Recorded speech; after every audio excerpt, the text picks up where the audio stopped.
La historia en América Latina.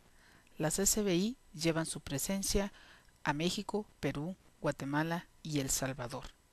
La historia inicia en México, donde la congregación está celebrando 125 años de servicio desde su llegada en 1885, por invitación de los obispos, en una época en la que todavía el ferrocarril apenas alcanza algunas ciudades. Se mueven en diligencia y llegan para responder a las necesidades de la región.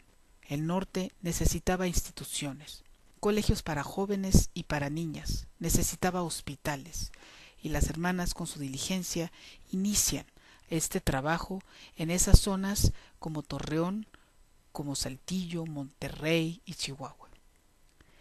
Las hermanas crearon una red de colegios por todo México. Eventualmente esta red llegaría a tener hasta 30 colegios desde Sonora hasta Oaxaca.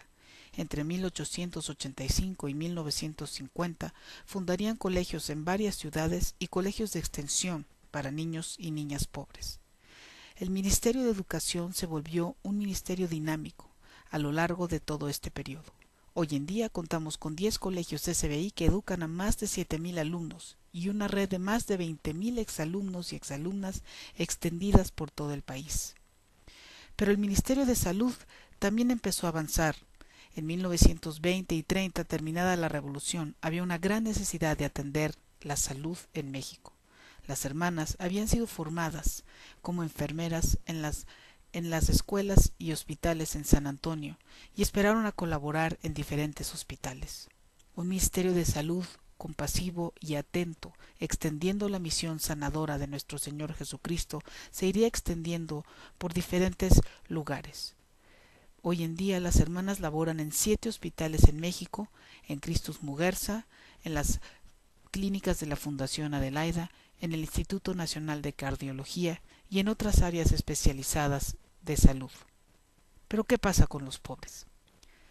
La renovación del Concilio Vaticano II despertó la conciencia de abrir una misión con los económicamente pobres. América Latina fue especialmente transformada por esta opción preferencial por los pobres que hizo la Iglesia y con la Iglesia nuestra congregación.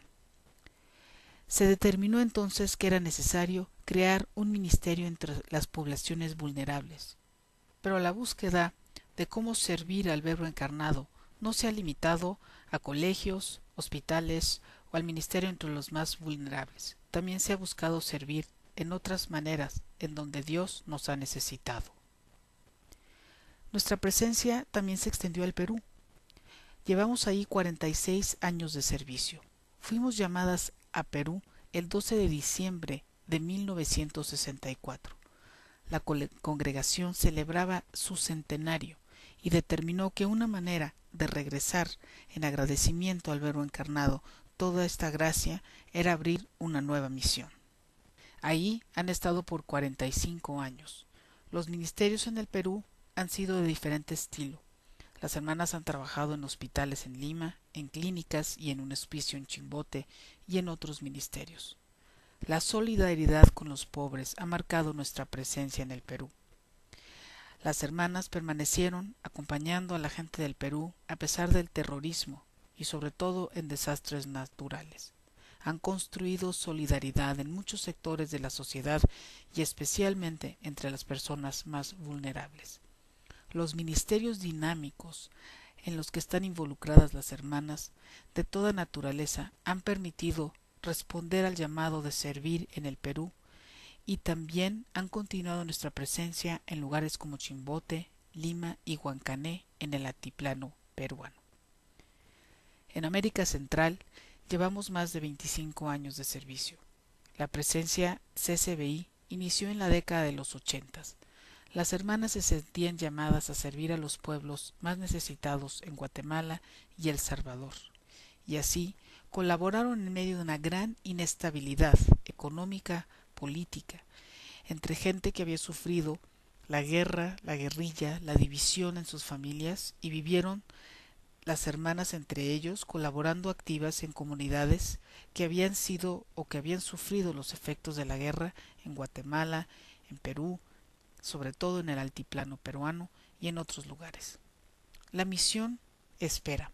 Las oportunidades para servir siguen creciendo. La colaboración con laicos, con instituciones SBI, con otras congregaciones, será vital para construir el futuro justo que Dios sueña para América Latina.